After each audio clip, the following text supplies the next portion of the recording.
Hello, everyone, and welcome back to India Business Insights.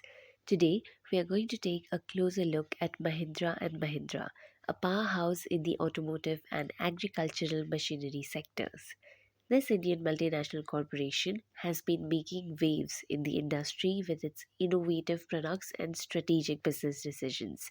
In this video, we'll be diving into the company's history, key milestones, market position, and providing you with valuable insights. Join me as we explore the success story of Mahindra and Mahindra and gain a deeper understanding of what sets this company apart from its competitors. This video is a part of our continuing series of videos on the automotive sector. So even though Mahindra and Mahindra has significant IT, finance and hospitality businesses, we'll focus on the automotive and farm equipment business in this video. We have done previous videos on Maruti Suzuki Limited and Tata Motors Limited. You'll find the links to these videos in the description box. Let us have a company overview. Mahindra and Mahindra was founded by the two brothers Jagdish Chandra Mahindra and Kailash Chandra Mahindra along with Ghulam Muhammad in 1945. Initially, the company was named Mahindra and Muhammad, which was later changed to Mahindra and Mahindra when Ghulam Muhammad left for Pakistan to join politics, who later became the first finance minister of independent Pakistan. Although the name Mahindra has been associated with automobiles, it wasn't an automobile company originally. The company was founded as a steel trading company in 1945 in association with UK suppliers. In the year 1949, Mahindra and Mahindra joined hands with Willys Overland Corporation, and with this collaboration, Mahindra agreed to start assembling Jeep type vehicles in India, thus making an entry into the automotive sector. Mahindra and Mahindra went public and listed its share on the Bombay Stock Exchange in 1956. Next, in 1961, Mahindra tied up with International Harvester, an American manufacturer of agricultural and construction equipment, automobiles, and commercial trucks for the manufacturing of tractors. In 1963, after the demise of the company's co-founder Mr. Kailash Chandra Mahindra, his son Keshav Mahindra became the second chairman of Mahindra and Mahindra Limited. In the same year, Mahindra and Mahindra Voltas Limited and International Harvester Company formed a joint venture, which was International Tractor Company of India, to manufacture tractors. This successful venture reached its pinnacle in 1977 when it merged with Mahindra and Mahindra, marking the inception of its first ever tractor division. In 1983, Mahindra became the largest selling tractor brand in India, and since then it never turned back, as it holds that position for the last 4 decades now. In 1973, at the peak of the oil crisis, Mahindra was left with no option but to come out with a new engine for its best selling model, Jeep. As oil prices went from $3 to $12, the company had just a few months to shift from its World War II era petrol guzzler Hurricane engine to a diesel engine. From selling 14,000 Jeeps in 1973, its sales fell down to 7,000 vehicles within just 3.5 years by 1976. Mahindra's innovation skills came to its rescue as the company replaced the petrol guzzling engine with a high power, high speed diesel tractor engine within a record 6 months. So, while Mahindra and Mahindra had significant success and the group also had joint ventures for specialty steels and engine manufacturing, as was common with business groups in the 1980s, it went in for a spate of diversifications. In 1986, Mahindra British Telecom was formed in partnership with British Telecom. It later became Tech Mahindra, followed by an entry into financial services in the year 1991. Now, in the year 1995, Mahindra Holding and Finance Limited became a subsidiary of the company. The company made a technical collaboration with Mitsubishi and Samco to manufacture Mitsubishi L300. This met with only a limited success and was eventually wound up in 1996. Mahindra Ford India Limited was established, a joint venture with Ford Motor Company USA to manufacture passenger cars. Even this met with limited success and was wound up. Mahindra also had a joint venture with Renault, After a few years of operations, this was bought over by Mahindra and is operated by Mahindra. The company makes Renault cars under license. Since then, the company has focused on its own brand cars to develop the automotive business. The year 1996 witnessed Mahindra's expansion into the hospitality industry with the inauguration of its holiday resort. In 1999, the company acquired a major stake in Gujarat Tractors and renamed it Mahindra Gujarat Tractors Limited. Also, Mahindra and Mahindra Financial Services Limited became a subsidiary of this company. In 2000, the company set up their first satellite tractor plant at Rudrapur. They launched a new age tractor, Mahindra Arjun 605 Di, which had 60 HP in the market. Also, they launched Bolero GLX, a utility vehicle in response to the needs of urban consumers. In the year 2001, the company launched Champion, a three-wheeler diesel vehicle, and they launched Mahindra Max, a multi-utility vehicle positioned with the caption Maximum Space, Maximum Comfort. They made a tie-up with Renault for petrol engines. In 2009, one of the biggest events in the corporate history of India, the acquisition of Satyam by Tech Mahindra happened. Prior to the acquisition, Tech Mahindra was a niche player that derived 100% of its revenues from the telecom vertical. On the other hand, Satyam Computers, established in 1987, was counted as the fourth largest Indian IT firm by revenue when, in January 2009, founder chairman B. Ramalinga Raju confessed to having misstated the company's earnings to the tune of Rs 7,136 crore over several years by inflating revenue and underplaying the liabilities. It triggered a flight of employees and client defections. The new management rebranded it Mahindra Satyam.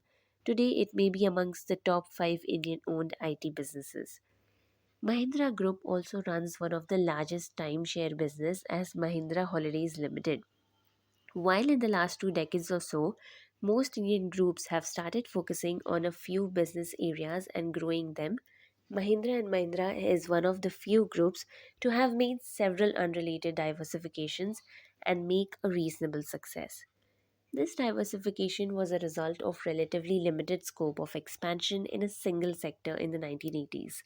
The diversification into these sectors was also considered a smart strategy, as these were considered sunrise sectors at that time. Also, while this period was the era when India was making its first steps away from the restrictive anti monopoly regimes, the dominance of any industry by one single company was not looked on favorably. It was a new beginning for the company on 4th of April 1991 when Anand Mahindra became the deputy managing director of Mahindra and Mahindra Limited. The country was emerging from a deep economic crisis at that time. However, along with the crisis came the first steps towards liberalization with P.V. Narasimha Rao's government. Anand Mahindra completed his MBA from the Harvard Business School in 1981. You would be surprised to know that Anand Mahindra and Bill Gates were classmates. What's more, he had a grudge against Gates, as his daughter called him a loser because of Bill Gates. One of the biggest challenges Anand Mahindra faced was when he was assigned the work of Mahindra and Mahindra's Kandivali factory in 1991. At that time, there was a strike of the workers' union. They had surrounded his office and could not be controlled. One would expect that he would give in to their demand. However, instead of giving in to the demands, he announced that there would be no Diwali bonus if the workers didn't get back to work. Who would have thought that such a move could curb the strikes? We have earlier seen that Mahindra and Mahindra had several joint ventures for manufacturing of passenger vehicles, starting with Jeep to Mitsubishi to Ford Escort and Renault. These were at best limited successes.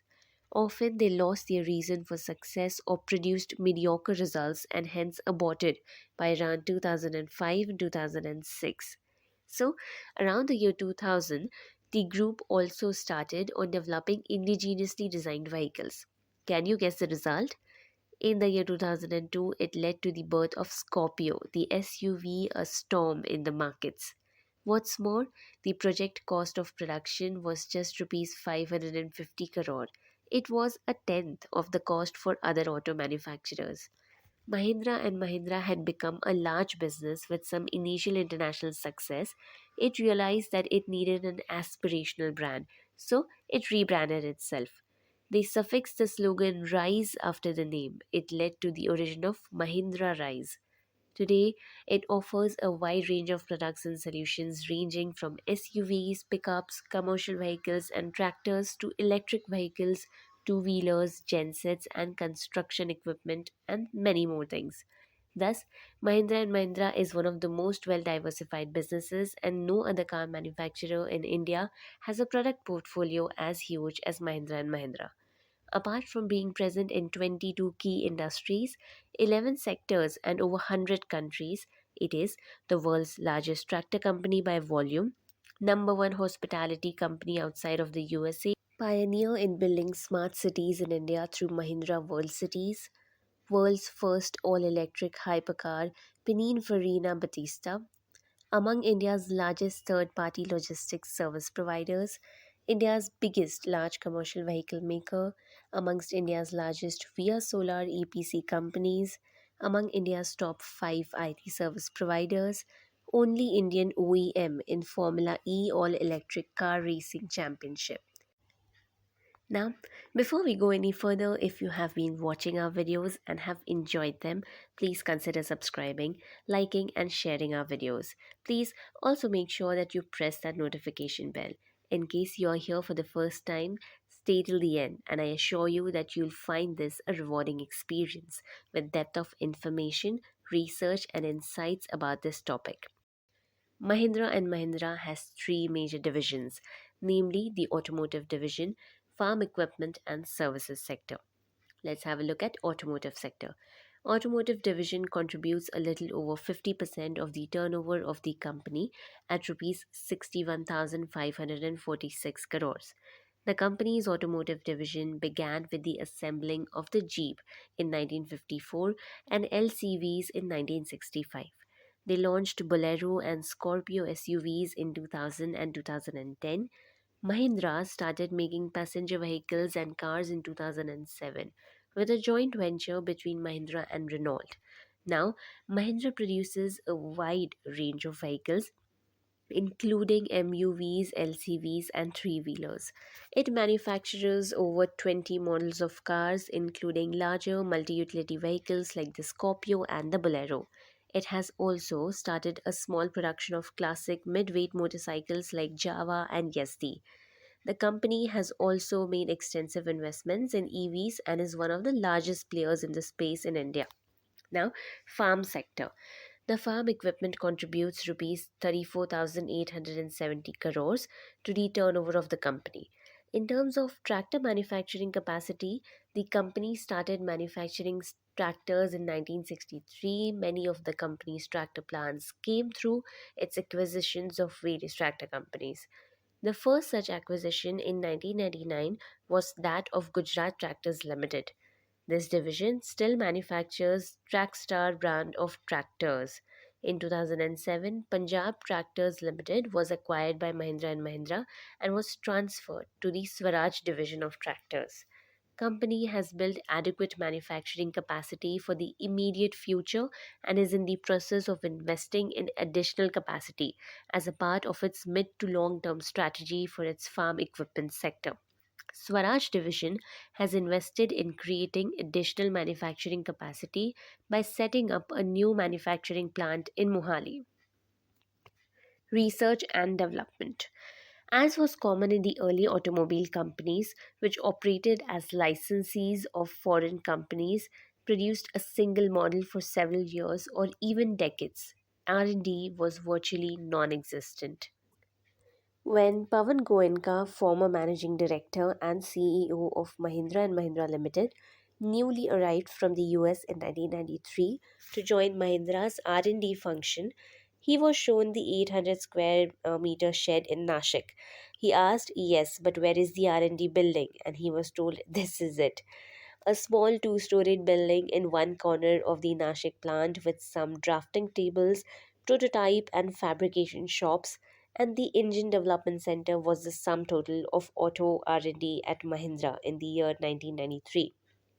Under Pawan Goenka's leadership, the group made investments in R&D, and from such humble beginnings emerged all-time hits like the Bolero and the Scorpio. Setting up a new R&D facility in 2012 was a bold step. At an investment of INR 650 crore, it was a big bet.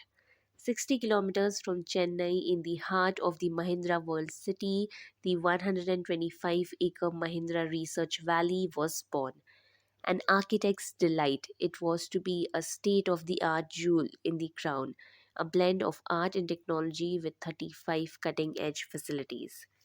The priority given to R&D and product development by the Mahindra Group reflects in its budget. In the fiscal year of 20 alone, Mahindra spent and R&D was worth rupees INR 2,975 crore, which is around 6.3% of the fiscal year 20 revenues. This is among the highest in the Indian corporate sector. The R&D spending percentage increased significantly in the areas ranging from safety to developing new technologies to meeting new environmental regulations. Its R&D facilities are set up in 21 centers across 9 countries, namely China, Finland, France, India, Italy, Japan, Turkey, UK, and the US. The highly acclaimed Thar has also emerged from these new R&D facilities. The company also continues to work on multiple R&D areas. It has launched a slew of new models which are highly acclaimed all over the world. We will cover these in more detail in a separate video. Now, what are some of the key risks and risk mitigation initiatives taken by Mahindra? While Mahindra is considered a very successful company, the company faces several challenges, like competitive intensity. The automobile business, in particular, is very highly competitive. It is required to regularly invest large sums in new product development, technological upgrades, increasing channel reach, focus on delivering customer centric products and services, and build a brand with an aim to remain competitive in the market. Mahindra, with its financial strength, is continuing to do so. While it has received only very few limited success in electric vehicles, it has some excellent models now, and it is expected that this segment will grow rapidly and will be more profitable. In some of the international markets, it was perceived that they did not adequately meet the safety standards. Now, with upgraded models, the company meets these standards. A big part of the company's business is the farm equipment division. This is somewhat more profitable than automobile industry. However, its business gets affected by the state of agriculture and vagaries of monsoon. After a few good years, the agriculture sector in India may see a few challenges with weakness in monsoons. The company has successfully transitioned to BS6 phase 2 emission norms across all its portfolio products well in time. In its commitment to improve fuel efficiency and reduce the overall carbon footprint, the company has adopted advanced combustion technologies and right product level electrification strategy. The revised emission norms by BS TREM 4 for tractors implemented from January 2023 are applicable to tractors over 50 HP, which is 7 to 8% of the overall industry volumes. They have realigned their product portfolio through the launch of new products along with upgrades of existing ones to meet the TREM 4 norms. So, industry overview and the roadmap ahead. The long term growth outlook for the Indian auto industry is positive, driven by robust economic growth outlook, focused government policies with a vision for 2047, government focus on road and infrastructure development, increasing the income levels, current low levels of vehicle penetration, rapid urbanization, and a large young and aspiring population. While the long term outlook for the Indian auto industries is promising, there has been some softening of demand for automobiles during the period between F19 and F23 as compared to the previous 10-year period of F9 and F19. Exports from India too have been impacted in this period. Mahindra and Mahindra also leads in the LCV space with over 45% market share and a greater than 65% share in the 2.0 to 3.5 ton LCV category. The company has laid down a strong roadmap for its automotive segment by investing in technology and launching new products regularly to regain its market share in the segment. Mahindra's focus continues to drive bookings in key brands like Thar, XUV 300, Scorpio, and Bolero, despite the long waiting periods. The automotive business's roadmap is focused on brand strengthening and aggressive plans for new launches in the ICE and EV segments. The company is expected to benefit from the turnaround of its loss making subsidiaries and generate strong cash flows going forward. The mid to long term outlook for the Indian tractor industries is positive. Several initiatives taken by the government are driving higher rural incomes. This includes higher diversification towards higher value crops and agriculture sector accelerator fund to promote technological advancement in agriculture, etc. In addition, increase in allocation of government budgets on infrastructure and rural development is likely to benefit commercial demand. Demand for mechanization is also growing as shortage of agricultural labor will lead to increase in labor cost. An increasing trend of more farmers seeking technical inputs in agriculture also reflects the growth of progressive farmers.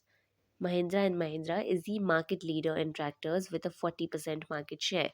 The company is working on a lightweight compact global tractor project named K2, which would see the launch of 4 new platforms.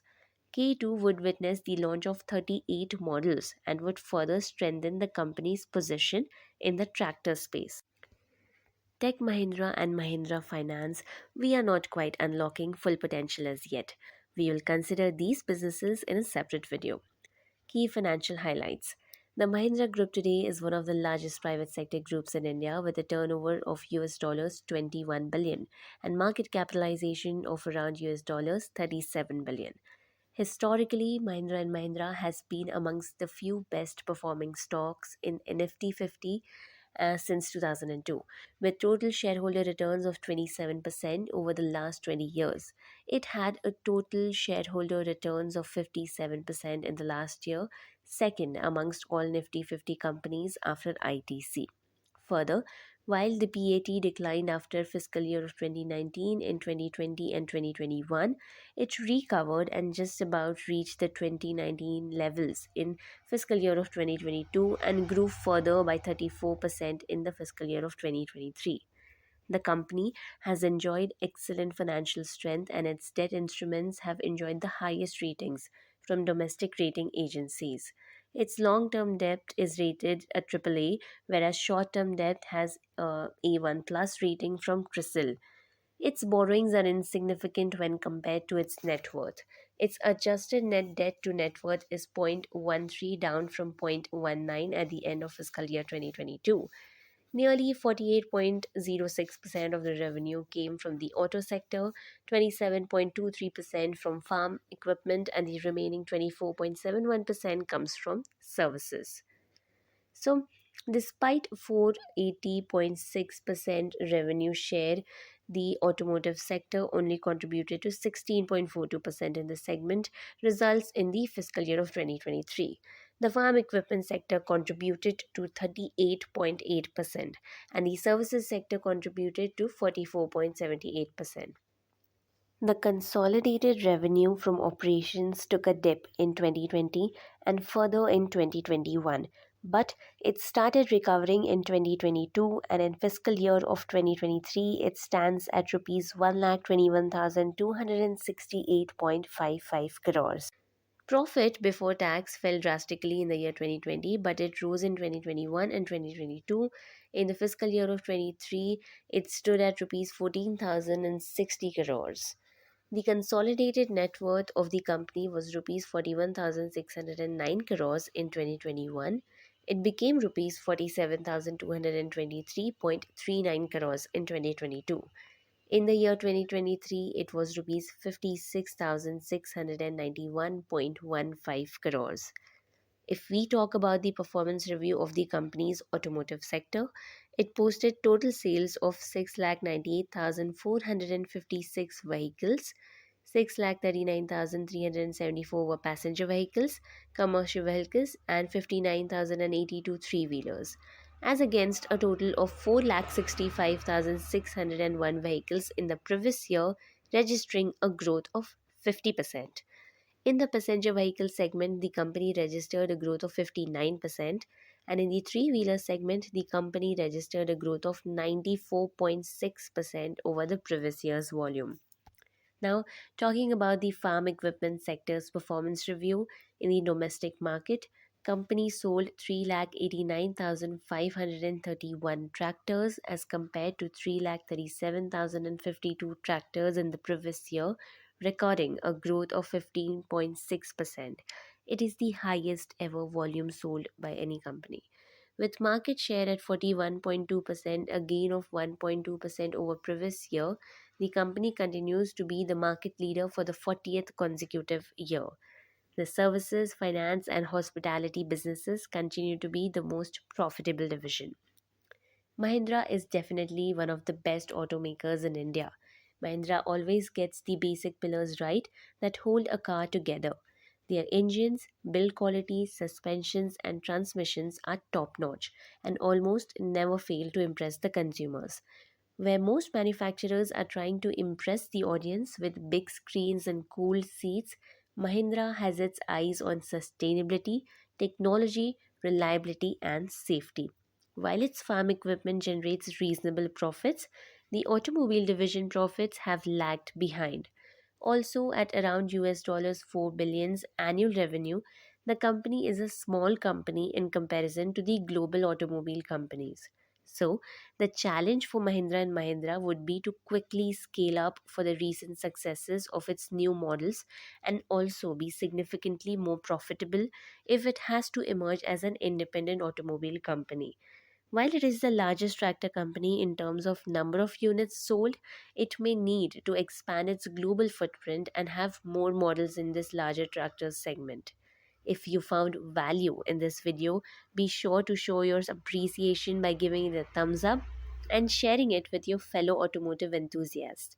Subscribe to stay updated on compelling content covering business research, industry insights, and the latest trends. Thank you for being a part of our community today on India Business Insights.